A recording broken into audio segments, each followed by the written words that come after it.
알겠습니다. 네, 지금 하루속히 치료제가 개발되기를 모든 우리 국민뿐만 아니라 전 세계가 지금 바라고 있는데요.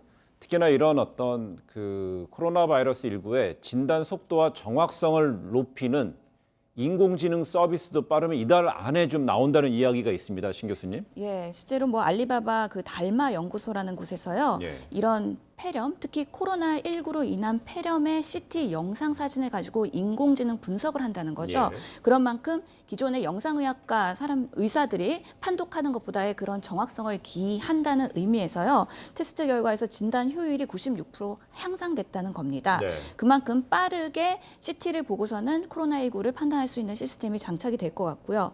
지금 중국에서는 워낙에 케이스가 다량이기 때문에 그런 다량의 빅데이터를 가지고서는 장착을 한 것 같습니다. 네. 현재 중국의 100여 개의 폐렴 지정병원에서 상용화될 것으로 보인다고 알려져 있습니다.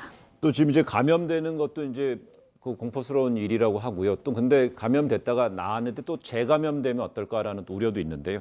그럼 감염이 된 뒤에 다시는 감염이 안 될 정도로 몸에 항체가 형성이 되느냐에 대한 부분도 관심이 좀 있는 것 같아요. 예, 상당 부분의 중요한 부분이라고 보입니다. 예. 이게 코로나19가 장기화되고 반복적으로 감염이 될 것이냐에 대한 그런 연구들이 앞으로는 많이 활성화되어야 될 것으로 보이는데요. 실제로 기존에 퇴원 후에도 다시 재활성화되면서 입원 치료를 받는 사례가 있지 않았습니까? 네. 그만큼 우리가 한번 앓고 나면 면역력이 생길 거냐 아니냐에 대한 그런 관심과 앞으로의 그런 대응이 중요할 것 같은데요. 네. 예를 들어서 홍역 같은 경우에는 한번 앓으면 자연적으로 면역이 생기면서 다시는 걸리지 않는다라고 알려져 있는 만큼 네. 이런 코로나19가 홍역 같은 면역력을 형성할 것이냐, 만약에 항체가 형성이 된다면 이 항체가 영구히 지속될 것이냐 아니면 단발성으로 유지가 되는 것이냐, 이런 것들이 매우 중요한 이슈가 될 것으로 보이고요. 네. 이것들에 따라서 코로나에 변이가 생겨서 내년 또는 계절성으로 갈 것이냐에 따라서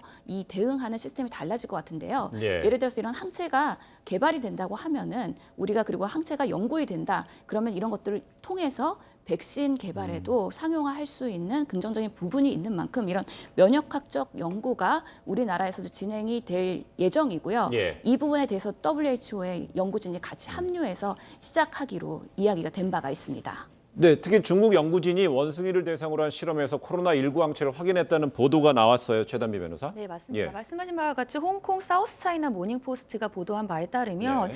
이 중국 연구진이 원숭이를 대상으로 실험을 했는데 여기에서 코로나19 항체를 확인을 했다는 겁니다. 논문에 따르면 연구진이 4마리 원숭이에게 바이러스를 투입을 했고 그중에 3마리가 점점 호전이 되어서 나았습니다. 그리고 약 한 달 지나서 다시 바이러스를 투입을 했는데 2주 후에 확인을 해봤더니 매우 높은 수준의 항체가 관찰됐다는 것이고요. 이 의미는 원숭이의 면역 체계가 이제는 바이러스와 싸울 만큼의 항체가 있다라는 것인데, 그러면 일부 퇴원 환자에게서 다시 양성 반응이 나오는 것은 그 이유가 무엇인가? 이 연구진에 따르면 재감염이 된 게 아니라 가짜 음성 진단 결과라고 하죠. 위음성 진단 결과 등 다른 원인 때문일 것이다. 이렇게 주장을 하고 있습니다.